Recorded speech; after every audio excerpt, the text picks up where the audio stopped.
Alright, it's Esprade. We're picking Irori, who is the most fun character to play as because her secondary shot can be directed left and right, and it's very satisfying to fling it around the screen and take out enemies. Yusuke also has a fling shot, but it feels a little weirder to me. It's got a wider angle, but adjusting the angle kind of feels like it has more startup time or something, and I just don't like the game feel as much. Then there's JB the Fifth. His main shot is a wide spread shot, which seems like it'd probably be useful, but his secondary shot can only be aimed straight. And that's not even Esprade to me, that's just like a different game. So reading about this game, I think people consider Yusuke the easiest character to clear with, because he has high damage output, so he can kill bosses faster. And Irori is kind of considered a harder character to clear with for survival. She's good for scoring because she does the least damage, but that makes her harder to clear with. I don't know, I'm a little skeptical about that because I kind of feel like I never had major problems with Irori's damage output, and I feel like the stages might be a little harder with Yusuke because his primary shot is like this very narrow straight shot, so you probably need to do more routing. But I never seriously tried playing as any other character because the game just feels weird to me not playing as Irori. So, how scoring in this game works. You hit enemies with your secondary shot, the blue one, and I think based on how many of your blues are touching the enemy when it dies, you get a multiplier and the enemy drops more items. There's a little bit of a chaining aspect where your multiplier lingers for a certain amount of time, but it's not like Dodonpachi where you have to carry chains through the whole stage or your score tanks. It's more like there are lots of little isolated pockets of scoring opportunities. So I really like the scoring as a casual player. High level scoring kind of seems like a pain in the ass, but if you're just going for a survival clear, I think it's very fun and satisfying to try to improve your scoring on the side. So the first stage and the first boss are pretty straightforward. Not a whole lot to say about them.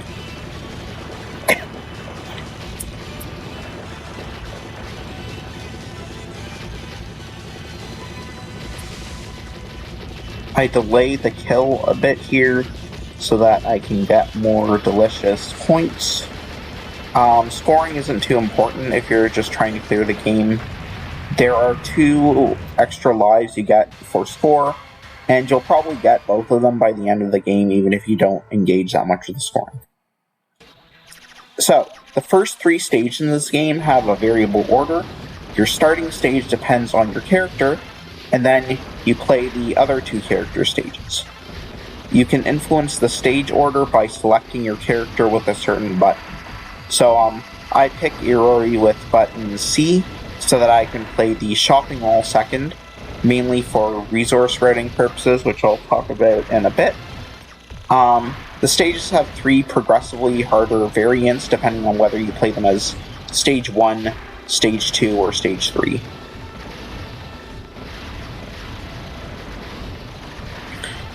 So I just maxed out my point item counter, and when you do that, it triggers this mode where when you get a multiplier, larger enemies will sort of automatically drop items when killed, even if you kill them with a normal shot. And maxing out your point item counter when you've depleted some of your bomb energy, that blue bar at the bottom, it also triggers a mode where you can refill your bomb energy, which you'll see that at the start of Stage 3. I should mention about the stage order. So if you pick the character with button A, you get a random stage order, but if you use button B or button C, then you get one of 2 fixed stage orders.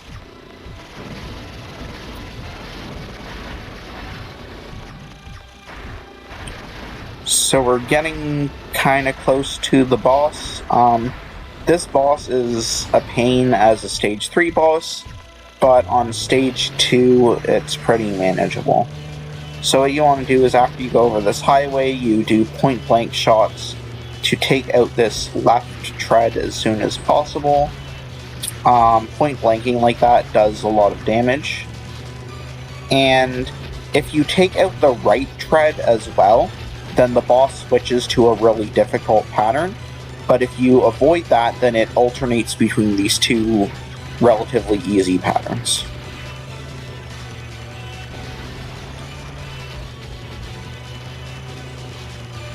So if you're watching closely there, it used the hard pattern for like half a second. These spread shots are pretty mean on stage 3, but they're not that bad on stage 2.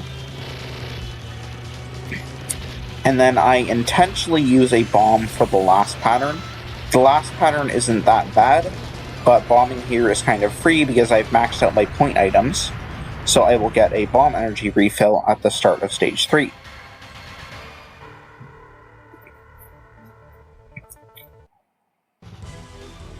So when you max your point items and your bomb energy is not full, then the point items start counting down, and during that countdown time, enemies will drop those energy refill items that refill your bar. This is the only way to get bomb refills in the game. And the bomb mechanics themselves are kind of unique in this game. Instead of having like discrete bomb items, you charge up your bomb, and depending on how long you charge it, it'll do a longer blast when you release it. Also, while you're charging, any bullets that collide with you automatically change into point items, which is sometimes useful for racking up your point item counter. This mid-boss here has a really mean first pattern, so I intentionally bombed to try to skip it, but I didn't hold bomb for long enough, so I had to do some kind of dicey dodging here.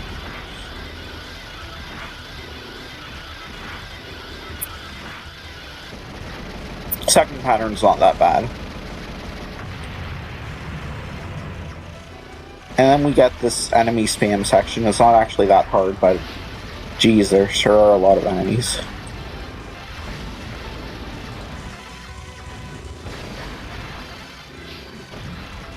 So taking out that big tank thing in the middle cancels all the bullets on the screen, which is useful for getting through this section unscathed.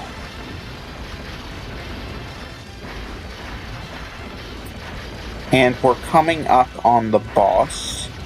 The first score extend, the first extra life you get from score, that's at 4 million points. I didn't quite reach that before the boss, but I'll get it during the boss. And this boss is kind of annoying as a stage 3 boss because he has 5 health bars, but ultimately only the last health bar is really hard. So I ended up going with this as my stage 3.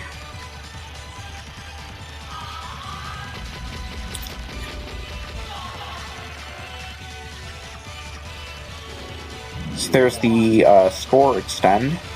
And, okay, that looked pretty scary, but that pattern, if you just focus your fire on the turrets, generally, well, all their patterns, they have, like, 2 other attacks they can do, but all their patterns generally go away before they actually get dangerous, as long as you focus your shots on them. This aimed one, it can be a bit tricky, because you might have to, move a little farther than you expect to get around the aim bullets. The boss guy himself, his attacks are not too bad. There's some that are kind of scary if he does them at close range, but for the most part he's pretty manageable.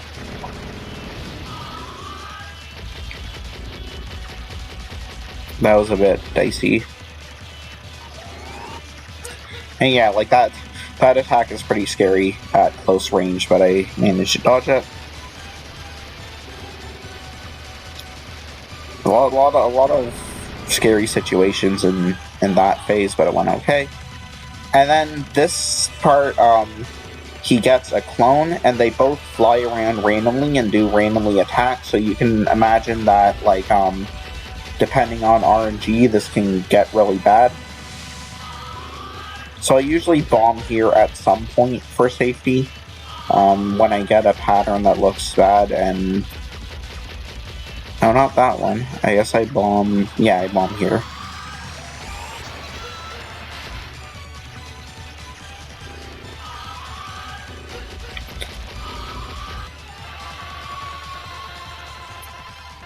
And there we go.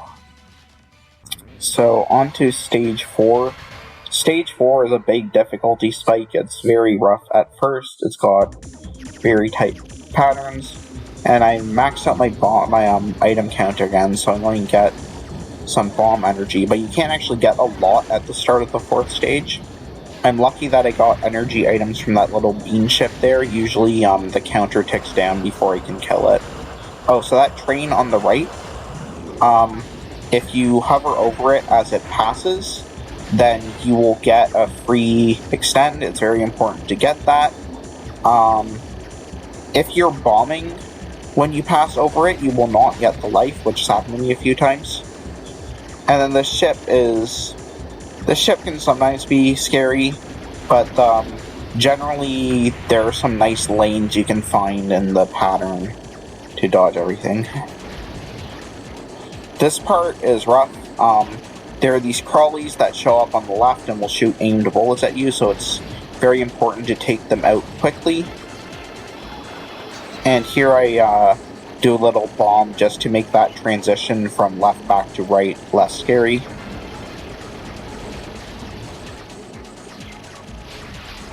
Here you want to be pretty aggressive and take out these enemies quickly, or you will get overwhelmed with bullets. So both the big train things and the purple shooty things, you want to take them out quickly, and then these fuckers start showing up again. So yeah, again, you want to be taking stuff out, and I usually leave one of the big train things alive and just like dodge it on the side of the screen. Yeah, that's just a bit easier than swerving back from left to right to take it out. And again, here you gotta be aggressive and take these out quickly, or you'll get overwhelmed. Alright, this boss is pretty fucking hard. It feels like a lot like a Touhou boss. It's got a lot of these dense patterns and like micro dodging. The first pattern there's not so bad. This one is a bit tricky. The purple bullets are aimed, I think, so you don't want to move too quickly, or you'll get a messy pattern. This one I find it easiest to stay on the right, so that you don't have to deal with as many of those purple lasers. And this is just like welcome to Touhou. Just blue bullets everywhere.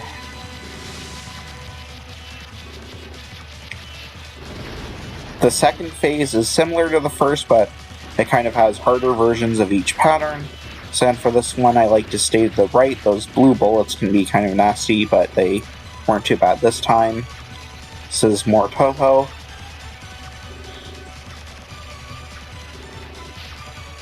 And for this last one, I find it's usually good to sort of be aggressive and be near the center of the screen, but I kind of got pushed into a corner, so I bomb for safety.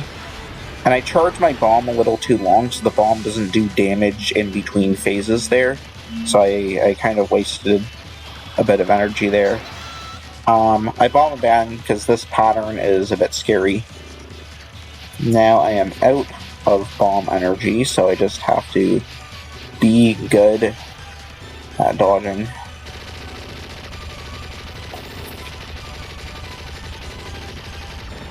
Alright, so you might notice that I have not lost a life yet. I think this is actually not only my first time getting to this boss without dying, but I somehow managed to beat the boss without dying.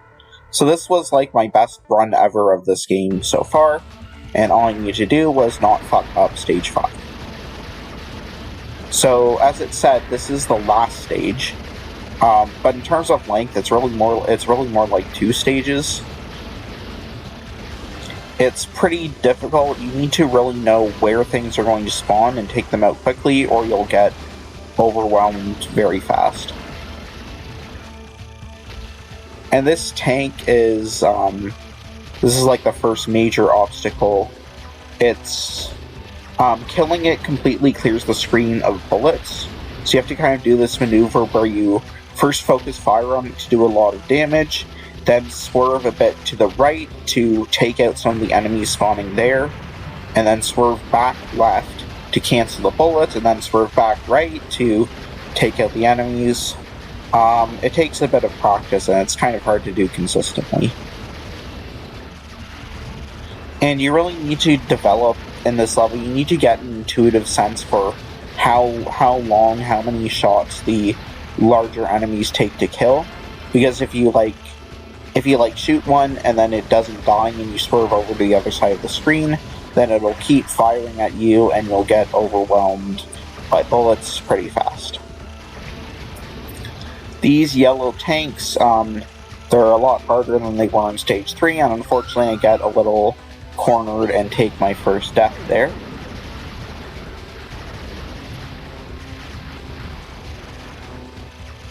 Now I use a bomb here. I probably could have dodged a bit more, but things are going well and I don't want to waste my bomb energy. And you notice I held the bomb for a really long time. I was farming point items because I noticed that I'm close to the next point item max. So every time you max out the point item counter, it takes 100 more to max it out again. So I just maxed that 400, and that gives me some nice bomb refills. So that worked out really well. I was able to not only make that second tank easier, but also refill a lot of my energy.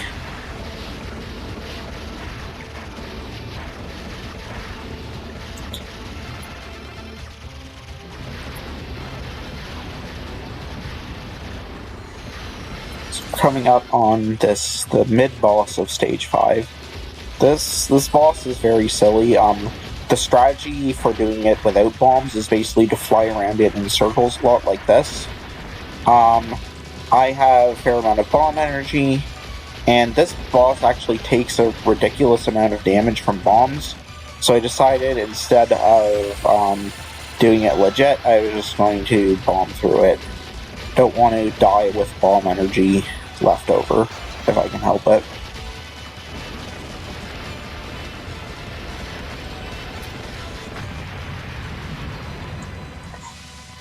So then we go to the second part of the stage.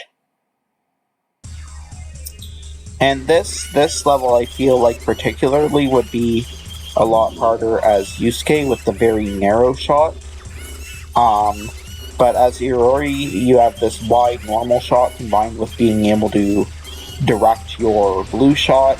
And it actually, that combined with the sheer amount of slowdown, makes this part actually kind of weirdly easy for this late in the game.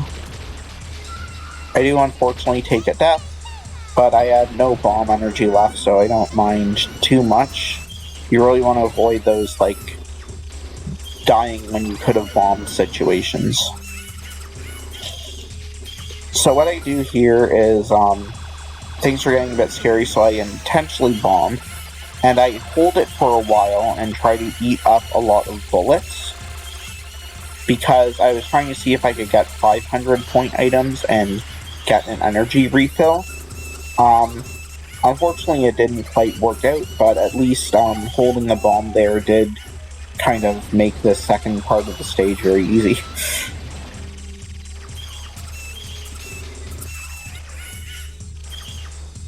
Almost got stank there. This game has a lot of little fuckers that like to stank you. Alright. So, I got 4 lives at the final boss. That's a very good amount of resources, but it's also very easy in Shmups to just make stupid fuck-ups a bunch of times in a row, dying repeatedly with bombs in stock, and then ruin a really good attempt. So I was still pretty tense at this point. And this first phase, so okay, this might not look difficult right now, but it's pretty rough, because what it does is it has these different glowy spots, and it kind of combines two different patterns, and this one is the worst one on the small purple bullets. But anyways, once you get to half health, it starts combining 3 different patterns, and then it gets really fucked up. So, yeah, you can see that, like, this is just nonsense. It's even worse if you get those small purple bullets I was talking about. But fortunately, I got both pretty good RNG in the sense that it wasn't, like, fucking impossible to dodge, and I managed to pull it off without dying. So now we got 5 health bars to the end. So the first one, she shoots these red rings, which are, if she does a large horizontal movement while shooting them, then it can get pretty dicey to dodge those. But if she stays relatively vertical, it's not too bad. See, that was kind of tricky. And unfortunately, I do take a death, but I survived pretty long there on no bomb energy. So, because I just took a death and got a full bomb bar, I'm not going to take risks. I start proactively bombing to take out part of her health bar. This second one, it's basically move left and right to avoid the aim lasers while dodging the random ones. And it's a scary pattern. It's doable, but if I have bombs, it's scary enough that I'm going to use my bombs. This opening wave of the third part is just absurd, but I somehow found a path through it.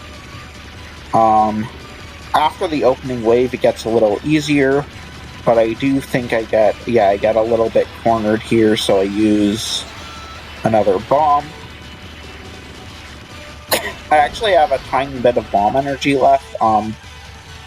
I think I intentionally don't use it because the timing for this one is very hard and bombing throws it off. But I probably should have used the bomb here. Yeah. And so the trick to this one is that staying close to her actually makes it much easier to dodge those dodge the stray bullets from the big shots. But after that first death, my timing was all messed up, so I just bombed the rest of it. Alright. Last pattern.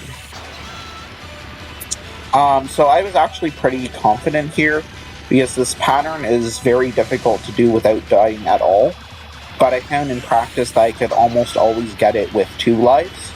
So basically the purple hands she shoots are like fixed angle, and the blue hands are aimed. So you want to misdirect the blue hands and then just kind of go around her to avoid the purple ones. You might have noticed that when I bombed her earlier, she like flew off the screen. So that's another very scary thing about this pattern. Initially I thought that the best strategy was going to be to just not use bombs, so I don't have to deal with her going off the screen and coming back at some weird angle. But, so I thought I would have to get really good at doing this bombless. But you actually get a fair amount of, you can actually get a fair amount of damage off, using the bombs. And so, yeah, I actually didn't even need any bomb energy on my last life. I took her out. And that is S-Braid. It's a very cool game. Probably the hardest game I've 1cc'd. The second hardest one would be Dananpatch, but that game is very generous with giving you bombs. So you can play a lot sloppier than this game and you can still clear it as long as you're proactively bombing. I did not feel like I could play sloppy at all in this game. In this run, I missed up to the last stage. I didn't really have any stupid deaths, and I still ended up clearing it on my last life. So, practicing the levels and bosses individually with save states was extremely helpful. Otherwise, I think there's no way I could have got a run that consistent. So I played this back when I first got into arcade shmups back in the early 2010s. I played this quite a bit. And I think I only ever had 1 or 2 credits that made it to the final boss ever. And when I picked this game back up, the intensity of stage 4 and 5 was it was so overwhelming that I was like, I'm never going to be able to clear this. I was like, why did I think I'd be able to beat this game? And that was like 9 days ago. So I'm kind of amazed I was able to pull it off so quickly, just by practicing a bit more seriously. I feel like I've kind of like unlocked something new, like a lot of games that once felt impenetrably difficult to me might actually be possible to clear someday. So that is my S-Grade 1cc video. I'll see you next time when I finally clear Gunbird 2. Just kidding, I'm never fucking clearing that game.